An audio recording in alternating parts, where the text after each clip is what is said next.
the NEA, for example, the National Education Association, over the past 5 years, they've lost over 200,000 members. The American Federation of Teachers, equally, they've lost 100,000 members. So it's about 10% of the education workforce that have left their unions in the past 5 years.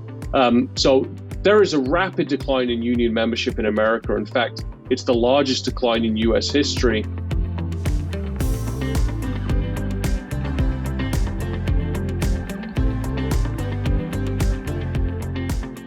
Hey, Joyful Warriors, Tiffany Justice here with Moms for Liberty, and I'm so excited to be joined today by Erin Withe, who is the Chief Executive Officer of the Freedom Foundation.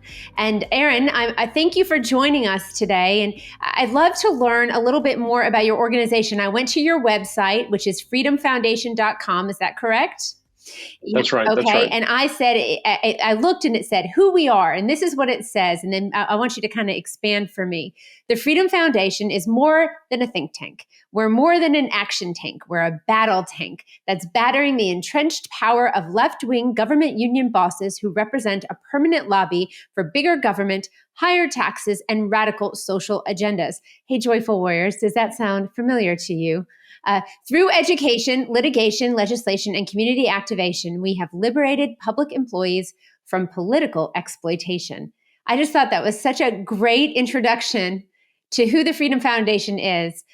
So Erin, welcome and fill us in a little bit more. Tiffany, thank you for having me on. And I love the name, the Joyful Warriors podcast. I often refer to our crew at the Freedom Foundation as the Happy Warriors. So we're in good company here. Yeah, the Freedom Foundation started as a traditional think tank way back in the early 90s. And then more recently in 2014, we shifted into what I call a battle tank. And our battle is with government unions. I mean, we believe that they are the root of all evil in America. They're trying to promote socialism. They're trying to obviously turn our education system into something that should be unrecognizable to most Americans. And they do that by, the real scandal of this is that they do that by taking public employees' money and funneling it into left-wing politics. And most of these public employees, including teachers, have no idea that they can opt out of their unions and stop paying union dues. And hold these unions accountable. So that's what we're all about here, is empowering public employees to take a stand against these radical government unions. Well, I'm all in. Where do I sign up? I served as a school board member in Florida from 2016 to 2020, and it was such an interesting experience because up until that point, I hadn't really had a lot of experience with government unions, right? And, you hear teachers unions, and the teachers unions are always talking about how they're, standing up for the kids. And then I got on that school board and I was blown away. I was blown away by how some of the people that I was serving with on the school board seemed to be in the pocket of the union. And I remember going into, there are only certain times you can have private meetings, right, with the school board, what have you. And you can do that for bargaining. And I just remember one time, I'll share what I said because I'd say it from the rooftop and they can hold me accountable if they want for sharing. And I said, you've got the union bargaining for the union, and you've got the district bargaining for the district. And then you've got the school board kind of bargaining for the district or the union. Who's bargaining for the parents and the kids? Yeah, that's exactly right. The whole premise of a government union is completely flawed because when you take money from public employees' paychecks and then you use that money to pay for political candidates to go into office, when they sit across the bargaining table from one another, it's the same entity, basically. Yep. So the people getting screwed over in this arrangement are the taxpayers. So really, government unions should never have come into existence, and several people, including FDR, would have backed that up. But what we have today is, for the last really 60, 70 years, we've had these public employee unions, teachers unions in particular, that have created this self-perpetual cycle that is self-fulfilling perpetual cycle that is basically making them rich. I mean, they're taking money from teachers, they're funneling it to liberal politicians who are raising taxes on the private sector so that they can hire more bureaucrats and then get them more money in the next election. So what's happening here has been ongoing now for 60 years. And I believe the only way that you can break this cycle is by telling every public employee in America to stop paying these union dues. They're not getting benefits. They're not getting really any decent representational services. And I wrote about that on Fox News just yesterday. They're not getting any benefit. They're not getting any bang for their buck. Rather, the $1,100 a year on average that they're paying in union dues would be far better served in their pockets. So let's just dig into this report for a second, because we have more and more teachers that are joining Moms for Liberty every day. They are fed up. They want to get back to teaching the basics. They do not want to lie to parents about their kids, having mental distress. They wouldn't want to be lied to. Many of them are parents. And the other thing, I really think teachers don't want to be responsible for raising other people's kids.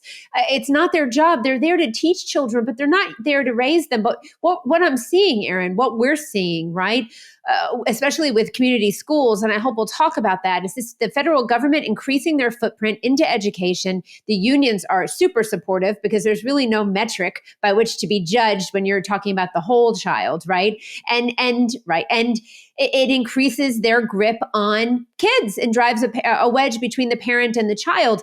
But again, teachers, what are you getting from your unions? I saw, Aaron, that Whirlpool is donating washers and dryers to schools because they saw that attendance goes up if the kids have clean clothes to wear. Okay, teachers, are they going to have you washing the kids' clothes too?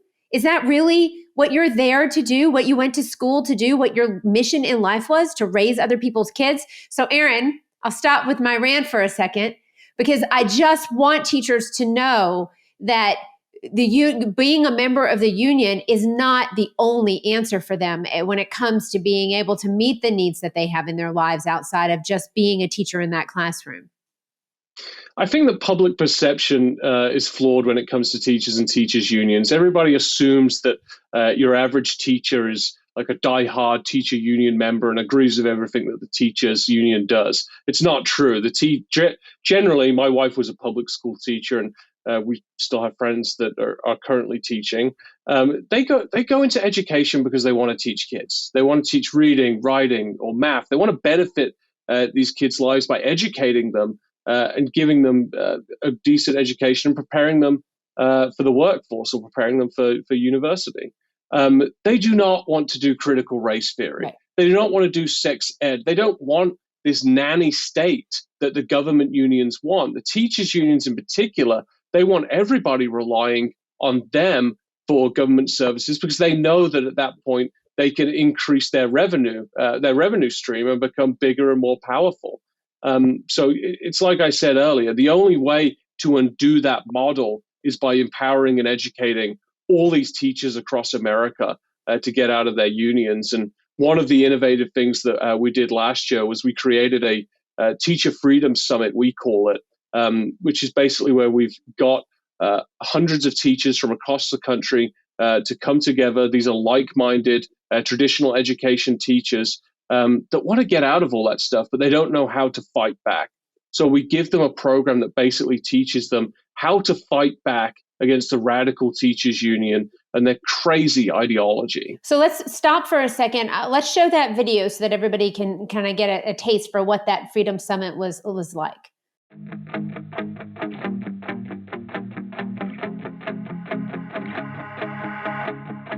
This event is one of the most incredible events that I've been able to attend.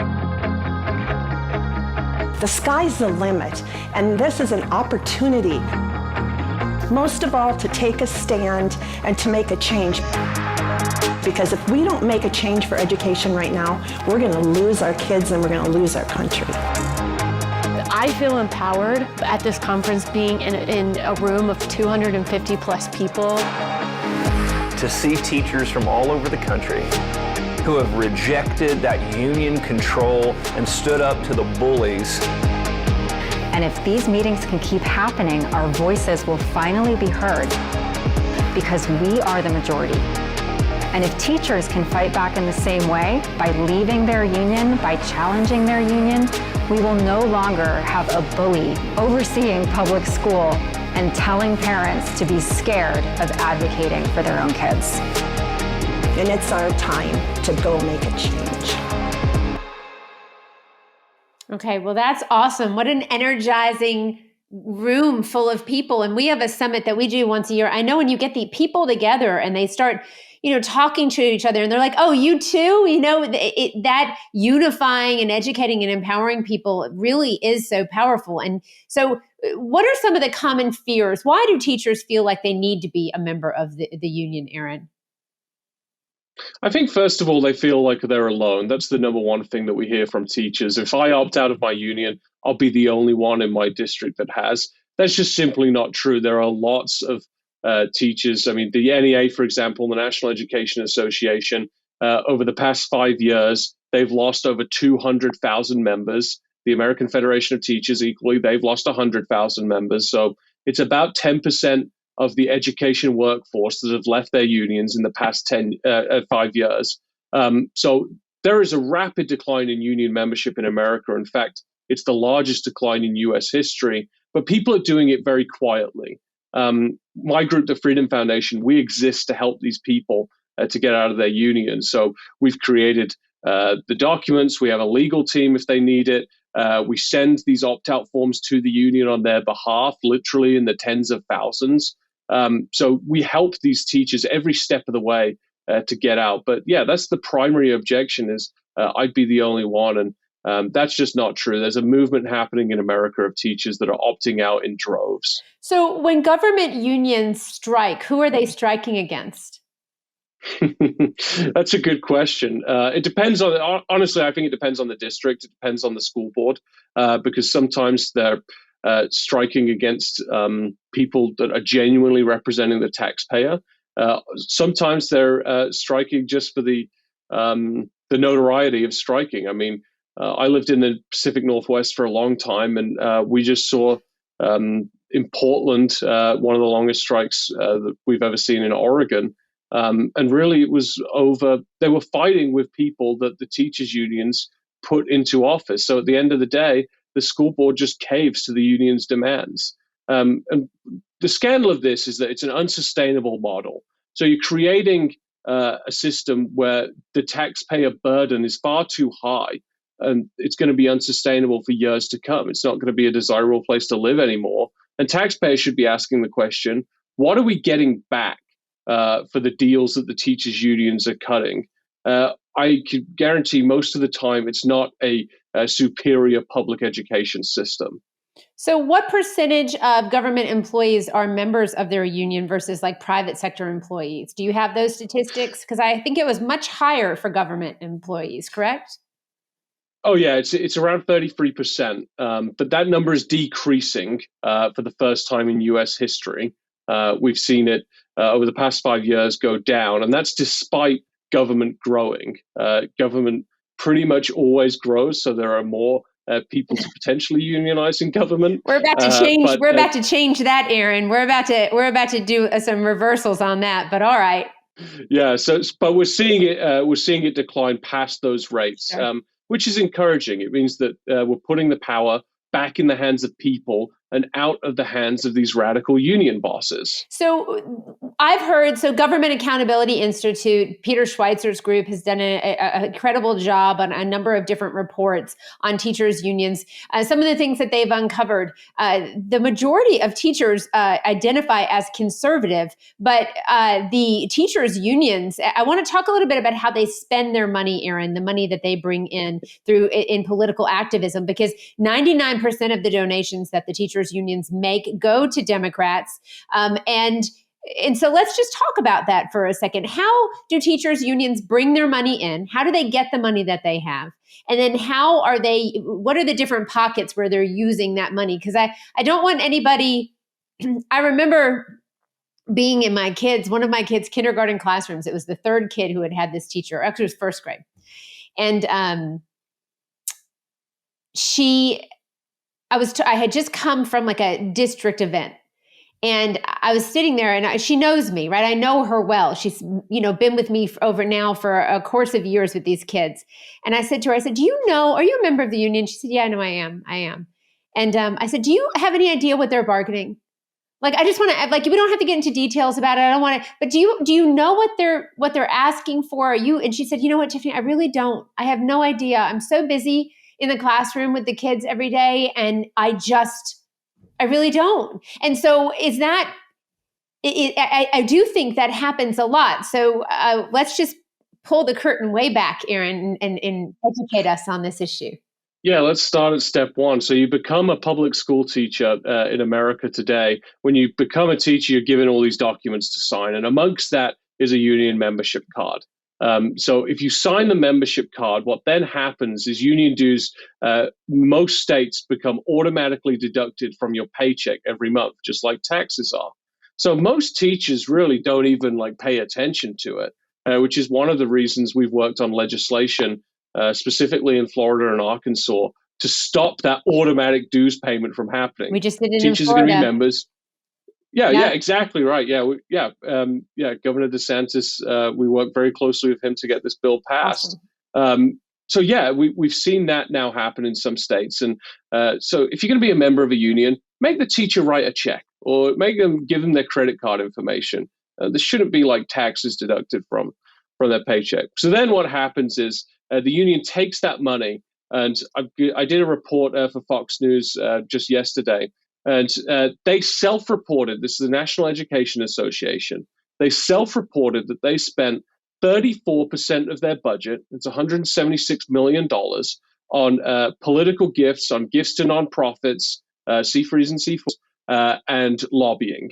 They spent 8% of their budget, or $40 million, on what they call representational activities, which means representing teachers. So they're spending quadruple of representational activities. They're spending quadruple that number on gifts to nonprofits, on political gifts, and lobbying. So I don't think there's any argument today that teachers' unions like the NEA exist to represent teachers. They exist to be a political entity. So I just want to talk about this for a second, because I want you to continue on our path to understanding. But giving the money to nonprofits, parents, this is how they change the culture.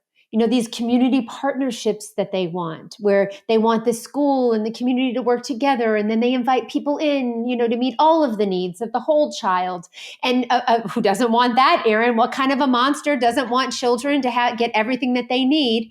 And then all of a sudden, you have other people in your school talking to your children about things called life skills or social emotional balance and learning. So those gifts, that money, that $176 million, works in service of changing the culture of our country. Aaron, I just had to add that in. Please continue. No, you're exactly right. They're doing it so they can pursue their radical political agenda. There's no two ways about it. I mean, you talk about tip of the iceberg, sex ed and critical race theory, two issues that they've been talking about for several years now at the teachers' unions. They're able to fund these nonprofits that a lot of times they create to go out and change culture and change the classrooms from the outside. And they're doing this with teachers' money. But we're the AstroTurf organization. Right? Yeah. But Moms for Liberty isn't the real grass. Right, please. Okay, Randy. Sorry that everybody's got your number now. COVID helped us to do that. I love when Corey DeAngelis says, thank you, Randy Weingarten, for single-handedly doing more to advance the school choice movement than any one person. You truly have, Randy. So Aaron, continue. So they bring all this money in, and now they're spending it 34% on political activism and gifting nonprofits to change our culture, and only 8% on representational. What is representational activities? What are those? Just out of curiosity. Basically, it's money that's going towards actually representing teachers in bargaining, in support, in grievance disputes, that type of stuff. Yeah. So, actually, that 8%. If there's going to be public employee unions in America, and some would argue there isn't, there's no need for it. But that 8% is arguably what unions should be doing. The rest of it is all it's overhead, it's administration, it's paying the employees, and a lot of these employees, like Becky Pringle in the NEA's case, Randy Weingarten in the AFT case, they're making $400,000-$500,000 a year. I mean, Wow. they're literally making 10 times the annual teacher salary to take money from them and spend them on politics. Not I mean, it's too completely shabby. absurd. Wow. That's pretty impressive. That's a lot of money. And Yeah. here's the thing. The unions have become the foot soldiers for the progressive far left, haven't they? I actually think it's the opposite. I think that the unions, like the teachers' unions, are not only the number one funder of radical policies in America, Yeah. but they're also the policy maker. Yeah. Oh, yeah. They are the Yeah. No, I agree. Yeah. They're the ones creating these policies and forcing it upon the politicians that they give money to. Correct. And they get a lot of, on this, if you listen to this podcast, you know that I've mentioned before, they get a lot of direction from UNESCO and the United Nations. There's a lot of global interference into America and American education, and the teachers unions are all too willing to do the bidding. Remember, go Google search NEA curriculum for the Sustainable Development Goals, Agenda 2030. Go and look that up. They have a whole curriculum that they would like to use. You can go to Share My Lesson and type in things. You can see all the different lesson plans and things that the unions want to give to teachers on a silver platter to change our culture and to drive a wedge between you and your child. Okay, and so when they are giving money politically, how are they giving that money, Aaron? How do they spend money in politics? Yeah, it's 98, 99% going towards Democrats. And what the agenda that they're really pursuing, one is a pro-tax agenda. They want more money for government, so that means raising taxes.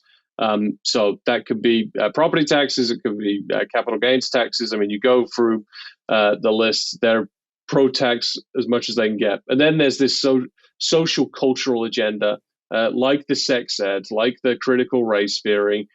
Basically, they want to raise the next generation of Democrat voters. They want to raise the next generation of people that rely on the government. They do not want the next generation of private sector work. They don't want CEOs coming out of public schools. They don't want people that are going to start their own businesses and create. Why not? Why? Because that doesn't fit in with the government narrative. They want everybody working and relying on the government because that's what they control. When you have private sector businesses, they create private sector jobs. They create wealth. They create all these things that are completely against the teachers' unions' rhetoric. So they are pro-socialism, anti-capitalism. So that's the bucket that they fit into. And for me personally, that's the issue that really drives me. Is I want America to be a free, prosperous, and capitalist economy. But the unions are trying to do the complete opposite and turn us into a socialist nation. So that's what gets me up every morning to do this job. Well, I'm so glad to have met you because that gets me up too. I'm very frustrated about the control that they have, and I'm doing everything I can every day to make sure that I disrupt that. Let's talk about some of the ridiculous demands that the unions have. Most recently, Chicago Teachers Union, just reading an article that says they are calling for an extra $50 billion to pay for wage hikes. We don't have any problem, by the way, with teachers making more money. Just want to make that really clear at Moms for Liberty. Love teachers, think they should get really great salaries. In fact, Randy, why don't you carve up some of that salary and give it to some teachers? I bet they would like the extra money. They want fully paid abortions for all of the members. That's very nice. What about advocating for teachers to have better conditions when they're pregnant and having babies? That would be an interesting way to look at things, right? But no. Okay. New migrant services and facilities. I would imagine, Aaron, they're very interested in flooding schools with new students since they're losing so many students now. That becomes a problem for them, especially if schools start closing, and consolidating. That's going to be an issue.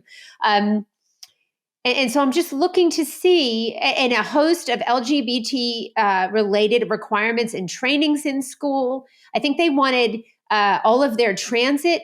I think they want every teacher and student's transit to be free, which Chicago doesn't have nearly the amount of money to be able to pay for that. The average salary for a teacher in Chicago public schools is, do you want to guess at this? Do you have any idea? No. $93,000 a year. And this is just, it's pretty wild. Chicago Tribune reports that the CPS budget will exceed $9 billion this year, up nearly 30% from $7.4 billion just 5 years ago. Student achievement, ladies and gentlemen, has continued to decline in Chicago public schools. So, Aaron, more money doesn't always mean better student achievement, does it? No, and there's lots of research out there that shows some of the highest paying, some of the highest per capita spending per student cities are some of the lowest performing cities, and Chicago is right up there along with Philadelphia and a couple of others that I'm forgetting. But yeah, so what we're seeing is the higher the spending per student, the lower the outcomes. So the definition of insanity is throw more money at this problem. I mean, Chicago public schools are some of the worst in America, not just in terms of education, in terms of safety, even. And so, yeah, if you're a parent living in Chicago, I mean, I would have fear sending my kids to some of these schools. It's criminal. It should be. But the teachers' unions are completely, they own the system there. I mean, they control the school board. They spent a record amount of money electing Brandon Johnson to be the new mayor of Chicago. Because Lori Lightfoot, who is not like a conservative Republican by any means, was not a friend to the teachers' unions during COVID. She went to battle with them time and time again. Yeah, me and Lori Lightfoot disagree on practically everything except for, she said that schools should reopen during COVID. Yeah. And that was reason enough for them to primary her and get Brandon Johnson elected. And they funded his campaign to the tune of millions of dollars. So, Corey DeAngelis is a friend, and I watch the interactions that he has with a lot of different people. I've been really shocked. It's so interesting to go around the country. I've been lucky enough to be able to travel, and I was in New York City, and they have a cap on charter schools, right? But 23 of the top 25 schools in New York City happen to be charter schools, and that's interesting. And so, Corey has said before, if you like your school, keep your school. Right? But the idea that you've got parents who have their children trapped in public schools, like in Chicago, where they had a school choice program to a certain degree, and then now Pritzker and Johnson revoking that they don't want kids to be able to have the choice as to where they go to school, or for parents to be able to choose. A lot of systems, you talked about the system being, captured. It's in red states, it's in blue states. My experience in Florida has been that the unions have a lot of control over what is actually happening inside of the school buildings, and oftentimes are really working to kind of thumb their nose at any type of reform. Is that what you're seeing as well? Yeah, Tiffany, I think that Corey obviously knows far more on the topic of school choice than probably anybody else does. But I look at the motivation of the teachers' unions and just take a step back and let's figure out why they operate, why they are against school choice. Well, you have teachers, let's say in Chicago, where if they go to a public school, they're paying union dues. If they teach at a private school, they're not paying union dues. So if you give parents the option to get out of a failing public school and take those dollars from the public school and apply it to a charter school or whatever, you start to lose some of these teachers in public schools, and the better ones certainly, start to go to private schools or charter schools because they can make more money there and they can teach in a better working environment. So the teachers' unions have a direct incentive to stop school choice from happening, and they spend tens, probably hundreds of millions of dollars every year on preventing school choice from being advocated in America. And Corey knows the stats better than I do, but there have been I think it was just over a dozen school choice bills that have been passed in the past couple of years. The past year, yeah. Mm-hmm. Yeah, so they have been in red states where teachers' unions don't have a large influence. So if we want this really to snowball across the whole country, we have to remove the teachers' unions' influence from politics. I absolutely agree with you. I think it's fascinating to me. I've been watching, the left has 21,000 single issue organizations that they use to constantly have a relationship and contact with the people that they want to vote for the issues that they care about, the candidates that they want.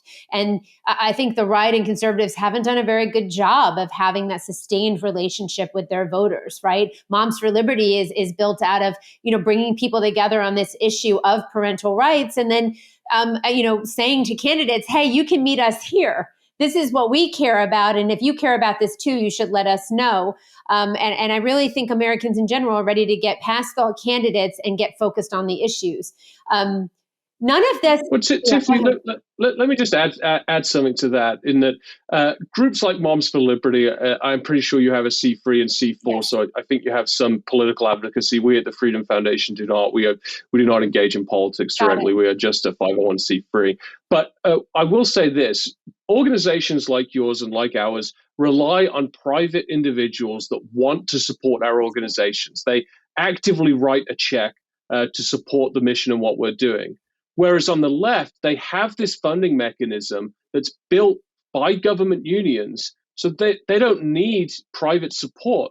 They just take support, they take money from teachers and other public employees and funnel it into their pet issues. That's the primary difference between the mechanisms between the left and the right today. And when you talked about that, $176 million, as we started talking about, the unions supporting nonprofits.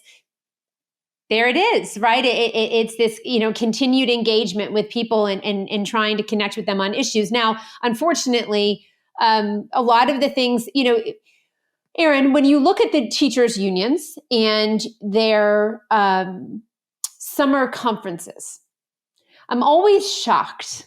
I am always shocked that they never talk about education. They never talk about literacy. They never talk about any of the things that parents would expect. If you said to parents, give me the top 5 things that you think they talked about at the teachers union conference, I'm going to guess that Ukraine and abortion wouldn't be on the top 5 list of what parents thought were discussed. But it is, isn't it? I mean, can you talk about that for a second? Yeah. So the teachers unions, basically what happens is teachers have to do professional development credits to keep their teaching licenses. So the teacher union seminars, the annual meetings that they do, they're not required for teachers, but they're a good way to go and get professional development credits. So you look at the agenda, it's Ukraine, it's LGBTQ rights, it's race issues, it's nothing to do with education. So when we created our teacher conference, our goal was really, of course, like I said earlier, to equip them with how to fight their teachers unions. But the other thing was to give them professional resources that would help them. Like one big issue that we heard over the past year is how to deal with behaviors in the classroom. Yes. Like that's a big issue right now. And nobody is helping teachers to go and to equip them to how to deal with that. So yeah, we're bringing in professional speakers to help teachers to do that. Things that we should be seeing from the teachers unions, and we're just seeing a complete political agenda. Because like I said, their goal is politics. Their primary purpose is politics. It's not educating our kids.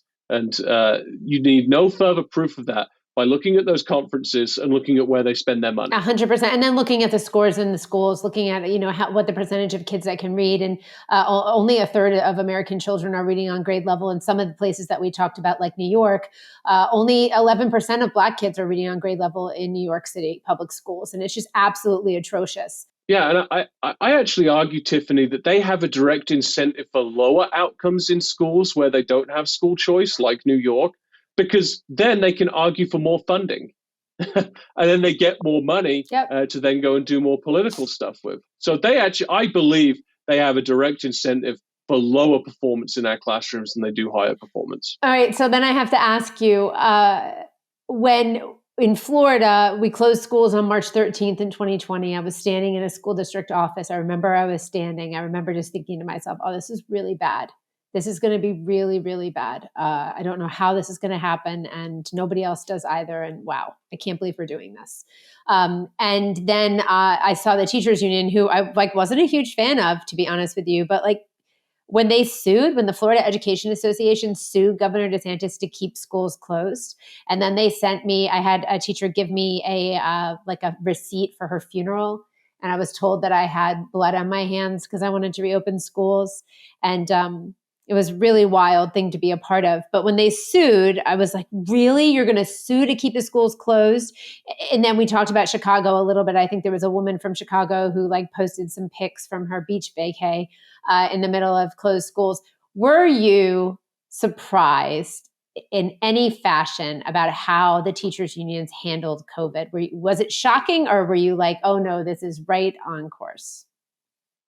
I think I was hopeful of their motivations. I think when COVID first came down, my wife, she was a public school teacher at the time. We didn't know what to expect. I mean, this is being advertised as COVID as a killer of like anybody that it touches. But it became obvious, I think, really after 2 or 3 weeks that it really wasn't that. And they kept tagging the phrase "follow the science." Well, the science showed very early on that kids should have been back in the classrooms, and schools should have been reopened. That was very apparent. But they used it. They used school closures the same way that they do teacher strikes to pursue their own political agenda. I mean, you look at some of the school districts where they made demands before they reopened schools.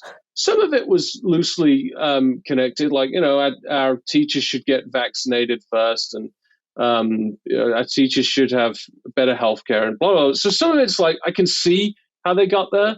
But the rest of it was funding for homeless projects. It was funding for Black Lives Matter protests, which were obviously big at the time. I mean, the crazy radical political stuff that they were pursuing.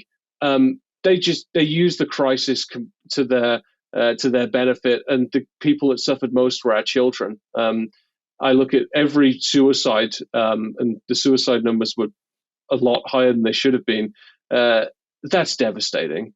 These are kids that never would have died because of COVID. Right. That were killing themselves. No, you're absolutely right. And it makes me very angry, honestly, when I saw that picture of Joe Biden with his arm around Randy Weingarten, like they're buddies, just blood-boiling stuff. And I think it's been a gift in some ways, Aaron, COVID, because it woke America up. I think there are a lot of people that had no idea about the power that the teachers' unions had, about the way that they're changing our country. And I think people woke up. And I think they saw it. They saw Randy giving advice to Rochelle Walensky at the CDC, and they saw the CDC's recommendation for masking being used as a compelling interest against their fundamental rights as parents. And we're awake now, and we're not going back to sleep. And just very excited that there are groups like yours that are out there that want to help teachers to leave the union, because we love teachers and we want them to see them be able to teach again in the classroom. So tell us about the Nationwide Opt-Out Project, and then just a little bit more information about how teachers can contact you, your upcoming events that you have, anything that you'd like to share. Sure. Thank you, Tiffany. Yeah. So we run this campaign, and any teacher or any public employee, frankly, listening that's a member of a union, go to optouttoday.com to opt out of the union, stop paying those union dues. For anyone that's on the fence about doing this, my advice, try it. Try it for 3 months. If you're a teacher, summer holidays are coming up. Try it for the summer. See if you miss the union. Most times I give people this challenge. They come back to me and they say they don't. So my advice is try it if you're skeptical.